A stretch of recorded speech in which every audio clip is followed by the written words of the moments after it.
In this video we are going to reverse engineer a complete malware by the help of AI.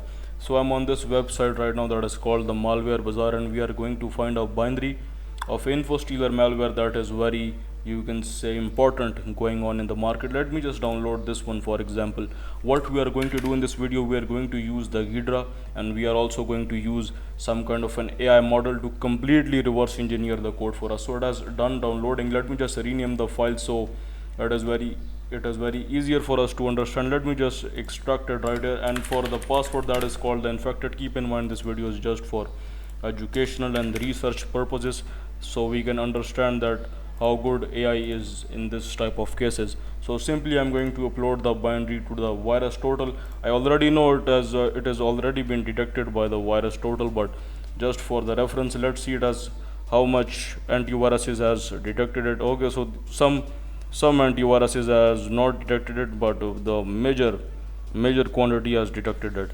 Now the thing what to do is to install something that is called the ghidra for this.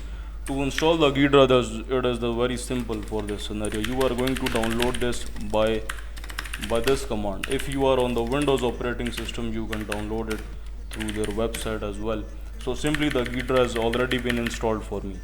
As the ghidra is installed, we need something else that will be our AI. You can also use the ghidra MCP, or you can also use some kind of other AI model if you prefer. You can even use the DeepSeek that is online. Don't worry, I'll show you the complete things how to do this type of research purposes. The thing is, basically, if you are on the Windows operating system, just simply download this Node.js. How to download the Node.js? It's very simple. You just click on this get Node.js and you download the .msf file. And if you are on the Kali Linux, what you can do, just simply copy this curl command, open up your terminal, and once you are in your terminal, you are going to just Control Shift and V, press enter, and it will download the open code for you. You can also use some kind of other models as I preferred, but this open code will be the best for this scenario. Let's get back to the main topic, that is using the ghidra. Don't worry, I'll show you the complete procedure.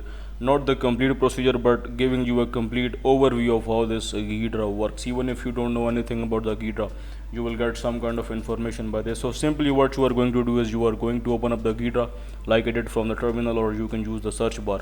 You are going to first click here on the new project, and you can name it whatever you want. Once you have done that, you are going to import the file. For our scenario, I have already imported the file, that is the malware, and I'm going to double click on this exe binary, and it's going to ask us for the analyzation. I'm going to click on the yes, and I'm going to click analyze. While it's doing the analyzation, if you want to learn how to make real income with AI powered ethical hacking, see the top link in the comment section. You get 366 pages of pure methodologies and strategies that no one else has ever told you about.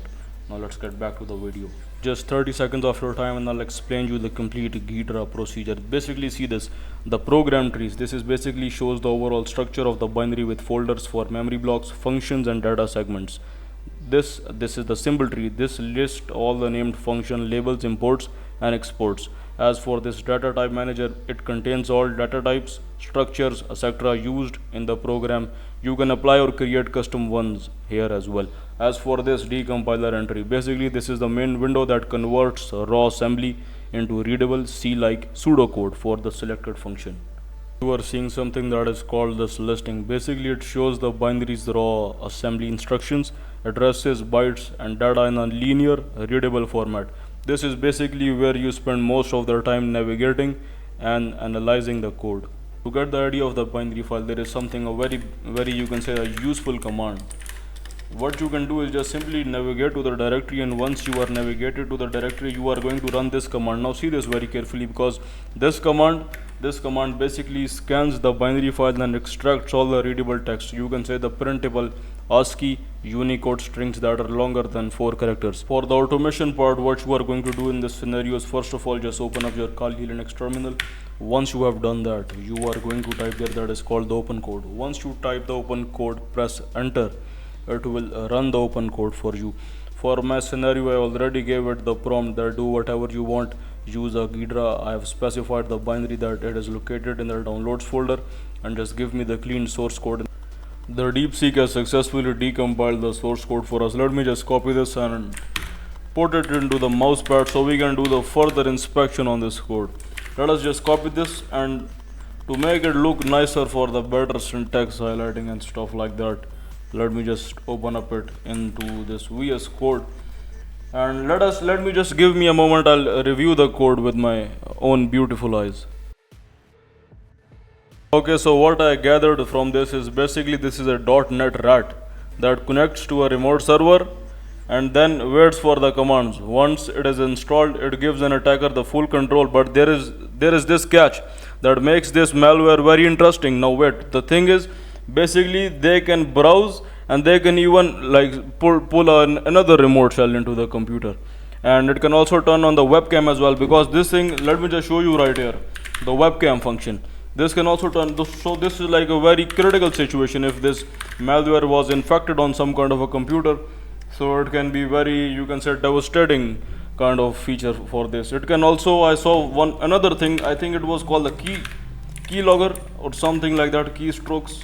Let me, because it was like a initial inspection, I forgot the name. I also saw some structure that was called the keystroke as well.